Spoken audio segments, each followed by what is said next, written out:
भगवान विष्णु को तुलसी के पत्र चढ़ाने से क्या होता है? अगर आपने एक बार भी भगवान श्री हरि विष्णु को तुलसी का केवल एक पत्ता भी चढ़ाया है तो आप इस कथा को अवश्य सुनिए। दोस्तों, एक बार भगवान विष्णु के श्याम और सुशील नाम के दो पार्षद भगवान विष्णु से पूछने लगते हैं, हे प्रभु, हम आपके कई भक्तों को पृथ्वी लोक से दिव्य विमानों में बिठाकर वैकुंठ लेकर आए हैं। आपके अनन्य भक्त जन हैं जो नित्य आपकी पूजा आराधना करते हैं, समस्त प्रकार के भोग आपको लगाते हैं। इसी कारण से वे सभी वैकुंठ लोक को प्राप्त करते हैं। किंतु हे प्रभु, हमारे मन में एक शंका है जो हम आपसे पूछना चाहते हैं। भगवान विष्णु मुस्कुराते हुए कहते हैं, हे पार्षदों, ऐसी वह कौन सी शंका है जो तुम दोनों को सता रही है? तुम्हारे मन में जो भी शंका हो निसंकोच होकर पूछो, मैं तुम्हारी शंका का समाधान अवश्य करूँगा। पार्षद कहने लगते हैं, हे प्रभु, आज हमने एक ब्राह्मण को विमान में बिठाकर वैकुंठ लोक लेकर आए हैं। उस ब्राह्मण ने तो कभी विधि विधान से आपकी पूजा भी नहीं की और ना ही कभी उसने एकादशी का व्रत किया। फिर भी आपने उस ब्राह्मण को वैकुंठ लोक लाने को क्यों कहा? ऐसा कौन सा कार्य उस ब्राह्मण ने किया है? कृपया आप हमें बताने की कृपा करें। हम उस ब्राह्मण के उस महान पुण्य के बारे में जानने के इच्छुक हैं। भगवान विष्णु कहते हैं, हे पार्षदों, तुमने उचित ही प्रश्न किया है। वह ब्राह्मण निश्चित ही विष्णु लोक जाने का अधिकारी था। इसी कारण से ही हमने तुम दोनों को उन्हें वैकुंठ लोक लाने की आज्ञा दी थी। तुम्हारी इस शंका को दूर करने के लिए मैं तुम दोनों को उस ब्राह्मण की कथा सुनाता हूँ। इस कथा के माध्यम से तुम्हें तुम्हारे सभी प्रश्नों के उत्तर मिल जाएंगे। इसलिए तुम दोनों इस कथा को ध्यान से पूरा जरूर सुनना। जो भी इस कथा का श्रवण करता है उसके समस्त पापों का नाश होकर उसे भी वैकुंठ लोक में स्थान मिलता है। पार्षद कहने लगते हैं, हे प्रभु, हम बहुत भाग्यशाली हैं कि आपके मुख से हमें यह कथा सुनने को मिल रही है। कृपया आप हमसे उस कथा को कहिए। हम एकाग्रचित होकर इस कथा का श्रवण करेंगे। फिर भगवान विष्णु कथा सुनाने लगते हैं। प्राचीन काल में कांचीपुरा चोल नाम के एक चक्रवर्ती सम्राट राज्य करते थे।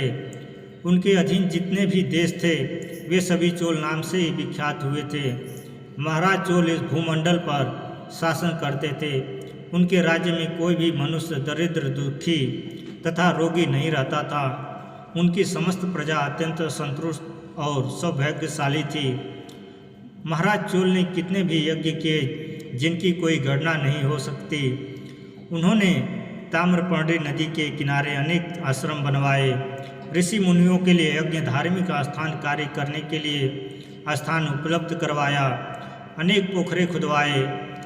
फिर एक दिन महाराज चोल अनंतसन नाम के तीर्थ में गए। वहाँ पर भगवान विष्णु का अत्यंत सुंदर मंदिर या उस मंदिर में भगवान विष्णु की एक अत्यंत सुंदर मूर्ति थी। महाराज ने भगवान विष्णु की विधि विधान से पूजा की। उन्हें माणिक, मोती, स्वर्ण आदि से बने हुए सुंदर सुंदर रत्न चढ़ाए तथा अनेक प्रकार के फूलों से भगवान विष्णु का पूजन किया और उन्हें साष्टांग प्रणाम किया। प्रणाम करके वे उसी मंदिर में आसन बैठ गए।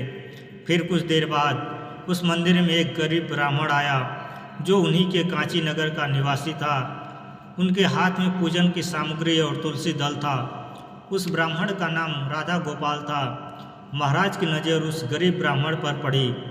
वह ब्राह्मण मंदिर में प्रवेश करके भगवान विष्णु की मूर्ति के पास गया और भगवान विष्णु का नाम स्मरण करते हुए उसने भगवान की मूर्ति पर तुलसी दल और मंजरी रख दी और प्रणाम करने लगा।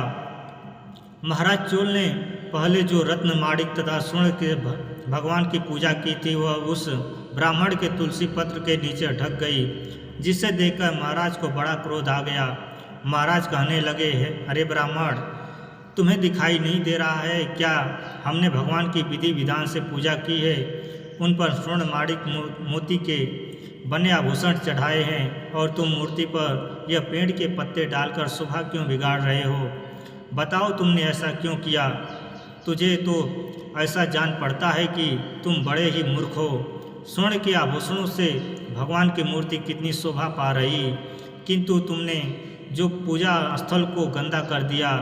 क्या तुम्हें इतनी भी समझ नहीं है भगवान की पूजा कैसे की जाती है? लगता है तुम्हें पता नहीं है भगवान विष्णु की पूजा कैसे की जाती है। तभी उसने अत्यंत सुंदर आभूषणों से सजाई हुई भगवान की मूर्ति को पत्तों से ढक दिया है। तुम्हारे इस विचित्र बर्ताव पर तुझे बड़ा आश्चर्य हो रहा है कि फिर वह राधा गोपाल ब्राह्मण बोलने लगता है, हे राजन, आपको भी भक्ति का कुछ पता नहीं है। आपको आपके धन पर बड़ा घमंड हो रहा है, इसलिए आपको तुलसी के पत्र मामूली पेड़ के पत्ते लग रहे हैं। फिर महाराज चोल कहने लगे, हे ब्राह्मण, तुम किस बात का गर्व कर रहे हो? लगता है तुम्हें तुम्हारी भक्ति और ज्ञान पर बड़ा घमंड हो गया है। बताओ तुम्हें कितनी भक्ति है? अगर तुम भगवान को प्रिय होते, अगर तुम्हारी भक्ति से भगवान प्रसन्न होते तो तुम दरिद्र ना रहते। लगता है तुमने भगवान विष्णु को प्रसन्न करने के लिए कभी यज्ञ, दान आदि कार्य भी नहीं किए हैं, इसलिए तुम निर्धन ही हो। भगवान विष्णु की कृपा के कारण ही मैं कांचीपुरम का सम्राट बना हूँ और मेरे पास सब प्रकार के ऐश्वर्य है। अगर तुम्हें तुम्हारी भक्ति पर इतना ही विश्वास है तो आज ही इसका फैसला हो जाएगा। महाराज कहने लगे, यहाँ पर उपस्थित सभी ब्राह्मण कान खोलकर सुन लें। इस ब्राह्मण में और मुझ में कौन सबसे पहले भगवान विष्णु के दर्शन करता है? जो भी भगवान विष्णु को प्रसन्न करके सबसे पहले उनके दर्शन करेगा, केवल वही सर्वश्रेष्ठ भक्त कहलाएगा। इससे समस्त लोगों को पता चल जाएगा कि किसमें कितनी भक्ति है। फिर उस ब्राह्मण ने महाराज चोल की शर्त स्वीकार कर ली और अपने घर चला गया। फिर महाराज चोल भी अपने राजभवन को चले गए। महाराज चोल ने महर्षि मुद्दल को बुलाकर बड़े वैष्णव यज्ञ का अनुष्ठान करने का निर्णय लिया। फिर समस्त ऋषिगण और मुद्दल ऋषि भी महाराज के यज्ञ में पधारे और सभी ने मिलकर वैष्णव यज्ञ आरंभ किया। उन्होंने बहुत सारा धन और अन्न खर्च किया, अनेक ब्राह्मणों को बुलाकर भोजन कराया और दान धर्म किया। उधर राधा गोपाल भी अपने घर चला जाता है और घर पर ही भगवान विष्णु का पूजन करने लगता है। उसके घर के सामने अनेक तुलसी के पौधे लगे हुए थे। वह नित्य उनकी देखभाल करने लगता है। रोज़ सुबह उठकर तुलसी के पौधों को जल देता है और भांति भांति प्रकार से उन पौधों का पालन पोषण करता है। गुरुवार को बिना चूके तुलसी के पौधे में गाय का कच्चा दूध डालने लगता है। उठते बैठते चलते भोजन करते समय वह भगवान विष्णु का नाम स्मरण करने लगता है। वह द्वार पर आए हुए समस्त प्राणियों में भगवान विष्णु को ही देखकर उनकी सेवा करने लगता है। इस प्रकार से महाराज चोल वैष्णव यज्ञ, दान धर्म आदि से भगवान विष्णु का पूजन करने लगे और राधा गोपाल अपने घर पर ही तुलसी के पौधों को जल चढ़ाकर भगवान विष्णु का नाम स्मरण करते हुए उनकी भक्ति करने लगे। कुछ समय बीत जाने के बाद एक दिन राधा गोपाल ने नित्य कर्म से निवृत्त हो जाने के बाद भोजन तैयार किया और तुलसी को जल चढ़ाने के लिए चला गया। फिर जब उसने घर के अंदर आकर देखा तो किसी ने उसके भोजन को चुरा लिया था। राधा गोपाल ने देखा घर के अंदर से भोजन गायब है। फिर उन्होंने दोबारा भोजन नहीं बनाया क्योंकि उन्हें सायंकाल की पूजा के लिए समय कम पड़ रहा था, जिससे उनका प्रतिदिन का नियम भंग हो जाएगा, इसलिए वे भूखे ही रह गए। फिर दूसरे दिन उन्होंने भोजन तैयार किया और तुलसी पत्र डालकर घर के अंदर रखकर तुलसी को जल देने के लिए चले गए। फिर से किसी ने उनके भोजन को चुरा लिया। जब राधा गोपाल घर के अंदर आए तो उन्होंने देखा कि आज फिर किसी ने उनका भोजन हड़प लिया है। इस प्रकार से 7 दिनों तक कोई आकर उनके भोजन को चुरा कर ले जा रहा था। इससे राधा गोपाल को बड़ा विस्मय हुआ और वह विचार करने लगे और सोचने लगा कि यदि कौन है जो प्रतिदिन आकर मेरा भोजन चुरा कर ले जा रहा है। मैं क्षेत्र संन्यास लेकर इस वन में निवास कर रहा हूँ। अब मैं इस स्थान का भी परित्याग नहीं कर सकता। अब इस प्रकार से मैं कैसे भोजन करूँ? प्रतिदिन भूखा रहकर मैं कैसे जीवित रह पाऊँगा। अगर इस प्रकार से ही चलता रहा तो मेरी मृत्यु हो जाएगी। अच्छा, आज मैं खुद अपने द्वारा बनाए गए भोजन की रक्षा करूँगा। देखता हूँ कौन आकर मेरा भोजन चुरा कर ले जा रहा है। इतना सोचकर वह ब्राह्मण भोजन बनाकर घर में रख देता है और पास ही एक जगह पर छिपकर खड़ा हो जाता है। इतने में ही एक दुबला पतला चांडाल उस स्थान पर आ जाता है और ब्राह्मण के द्वारा बनाया हुआ भोजन चुराने लगता है। उसे देखकर ब्राह्मण राधा गोपाल को उस पर बड़ी दया आ गई।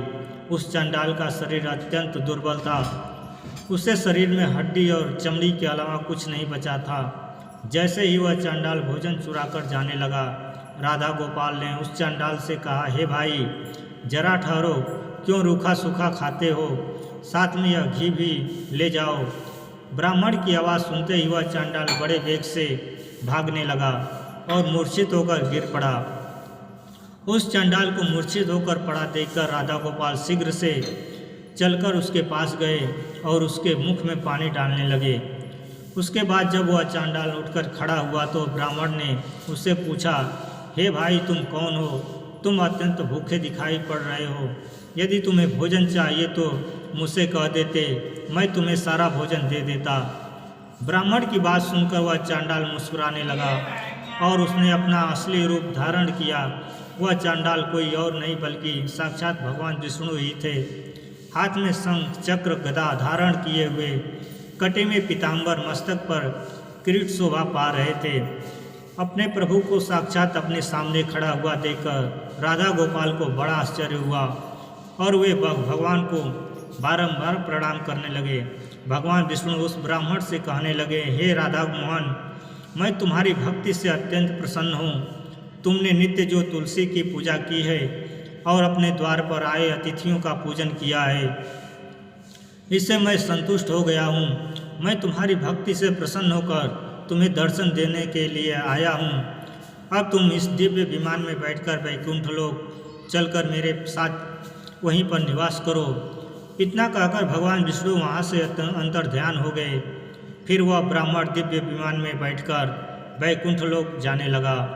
उसी समय महाराज चोल ने जब देखा कि एक दिव्य विमान में बैठकर वह राधा गोपाल ब्राह्मण वैकुंठ लोक जा रहा है तो उन्हें बड़ा आश्चर्य हुआ। उन्होंने तुरंत ऋषि मुद्दल को बुलाया और अब उनसे कहने लगे, हे देवर्षि, हे महर्षि, मैंने उस ब्राह्मण के साथ शर्त लगाई थी कि किसे पहले भगवान विष्णु दर्शन देंगे। मैंने यह महान विशाल वैष्णव यज्ञ किया तथा दान धर्म आदि का अनुष्ठान किया, किंतु वह ब्राह्मण मुझसे पहले ही दिव्य विमान में बैठकर वैकुंठ लोक जा रहा है। मैंने ऐसा कौन सा कार्य नहीं किया है जिससे भगवान विष्णु मुझ पर प्रसन्न नहीं हुए हैं। मैंने विधि विधान से भगवान का पूजन किया है तथा समस्त ब्राह्मणों को दान दक्षिणा दी है, किंतु अभी तक भगवान विष्णु मुझ पर प्रसन्न नहीं हुए हैं। इसलिए मुझे महसूस हुआ कि भगवान विष्णु केवल दान और यज्ञ से प्रसन्न नहीं होते। उस ब्राह्मण ने अवश्य ही मुझसे बढ़कर कोई विशेष कार्य किया है जिससे वह प्रभु के दर्शन का अधिकारी बन गया है। इतना कहकर महाराज अत्यंत दुखी हो गए और उन्होंने अपने प्राण त्यागने का निर्णय लिया। उन्होंने अपने सिंहासन का त्याग किया। उनकी कोई संतान नहीं थी। उन्होंने आजीवन ब्रह्मचर्य व्रत का पालन किया था, इसलिए उन्होंने अपने भांजे को सिंहासन पर बिठा दिया और फिर वे यज्ञ की अग्नि के समीप गए और उसमें कूदने लगे। तभी देवर्षि नारद उस स्थान पर प्रकट हुए और उन्होंने महाराज को रोक लिया। महाराज देवर्षि से कहने लगे, हे मुनिवर, आज मुझे ना रोकिए। मेरा जन्म विफल हुआ, मेरा सारा यज्ञ और मेरी पूजा भी विफल हो गई। मैंने आजीवन भगवान विष्णु का पूजन किया, यज्ञ आदि कार्य किए, किंतु मुझ पर भगवान विष्णु प्रसन्न नहीं हुए और उस ब्राह्मण पर प्रसन्न हुए। इसलिए मुझ पर धिक्कार है तो मैं अपने प्रभु को प्रसन्न न कर सका। देवर्षि कहने लगे, हे राजन, आपने कोई भी अनुचित कार्य नहीं किया। भगवान आपकी भक्ति से प्रसन्न है, किंतु आपने अभी तक भगवान के दर्शन करने योग्य कोई कार्य नहीं किया है। तब महाराज चोल कहते हैं, हे देवर्षि, आप ही बताइए वह कौन सा कार्य है जिससे भगवान विष्णु प्रसन्न होकर दर्शन देते हैं। मेरी पूजा में ऐसी कौन सी कमी रह गई है? मैंने नाना प्रकार के माणिक स्वर्ण के आभूषण भगवान को चढ़ाए हैं, मैंने यज्ञ किए हैं, दान धर्म किया है। इसके अलावा ऐसा कौन सा कार्य है रह गया है जो मैंने नहीं किया है? कृपया मुझे बताने की कृपया करें। तब देवर्षि नारद कहते हैं, हे राजन, आपने भगवान विष्णु की पूजा में केवल एक वस्तु का प्रयोग नहीं किया है, उसी कारण से भगवान विष्णु आपको दर्शन नहीं दे रहे हैं। आपने तुलसी दल का प्रयोग नहीं किया है। जब उस ब्राह्मण ने भगवान विष्णु पर तुलसी दल चढ़ाए तो आपने तुलसी पत्र को मामूली पेड़ के पत्ते कहकर उसका अपमान किया है, और भगवान विष्णु को तो तुलसी के पत्र सबसे अधिक प्रिय हैं। आपके स्वर्ण के गहने, माणिक, मोती आदि धन संपत्ति और दान सब कुछ तुलसी के पत्र के आगे तुच्छ है। यदि आप भगवान विष्णु को प्रसन्न करना चाहते हैं और उनके दर्शन करना चाहते हैं तो आप उन्हें तुलसी पत्र चढ़ाएं। भगवान विष्णु तुलसी पत्र के बिना किसी भी प्रकार का भोग स्वीकार नहीं करते हैं। उस ब्राह्मण के नित्य तुलसी के पौधे की सेवा की है। भगवान विष्णु को नित्य तुलसी के पत्र डालकर भोग लगाया है, इसलिए उसे भगवान विष्णु के साक्षात दर्शन हुए हैं। इसीलिए हे राजन, आप भी तुलसी की वाटिका का निर्माण करें, तुलसी के पौधे लगाएं, तुलसी के पौधों की देखभाल करें और भगवान विष्णु को भोग में तुलसी के पत्र चढ़ाएं। देवर्षि के वचन सुनकर महाराज को पश्चाताप होने लगा और उन्हें अपनी भूल समझ में आ गई, और फिर उन्होंने अपने राजमहल के पास तुलसी के सुंदर सुंदर पौधे का रोपण किया और नित्य तुलसी को जल देने लगे। भगवान विष्णु को भोग में तुलसी के पत्र चढ़ाने लगे, जिससे उनके सभी दोष समाप्त हो गए। और फिर एक दिन भगवान विष्णु ने साक्षात महाराज को चोल को दर्शन दिए और कहने लगे, हे वत्स, मैं तुम्हारी भक्ति से अत्यंत प्रसन्न हूँ, तुम्हारे द्वारा चढ़ाए हुए भोग से भी मैं संतुष्ट हूँ। इसलिए अब तुम इस दिव्य विमान में बैठकर वैकुंठ लोक चलो और मेरे साथ निवास करो। फिर महाराज चोल भी दिव्य विमान में बैठकर विष्णु लोक चले गए। भगवान विष्णु कहते हैं, हे पार्षदों, इस प्रकार से मुझे तुलसी पत्र सबसे अधिक प्रिय है। केवल तुलसी के पत्र का भोग चढ़ाने के कारण ही उस ब्राह्मण को विष्णु लोक की प्राप्ति हुई है। भगवान विष्णु के द्वारा इस कथन को सुनकर दोनों पार्षदों अत्यंत प्रसन्न हुए और भगवान विष्णु को बारंबार प्रणाम करने लगे। तो दोस्तों इस प्रकार से भगवान विष्णु को भोग लगाते समय तुलसी के पत्तों का प्रयोग अवश्य करना चाहिए। क्रोध, दंड आदि का परित्याग करके भगवान विष्णु का पूजन नित्य करना चाहिए। एकादशी का व्रत करके तुलसी के पौधे की अच्छी तरह से देखभाल करनी चाहिए। ब्राह्मणों को दान करना चाहिए, गायों की सेवा करनी चाहिए। ऐसा करने से ही मनुष्य को विष्णु लोक की प्राप्ति होती है। तो दोस्तों, आपको यह कथा कैसी लगी कमेंट करके ज़रूर बताएं, और यदि इस चैनल पर नए आए हैं तो चैनल को सब्सक्राइब कर वीडियो को लाइक एवं शेयर जरूर करें ताकि आपको हर वीडियो मिल सके। साथ ही कमेंट बॉक्स में जय तुलसी माता, जय श्री हरि विष्णु जरूर लिखें। धन्यवाद। राधे राधे। जय श्री कृष्णा।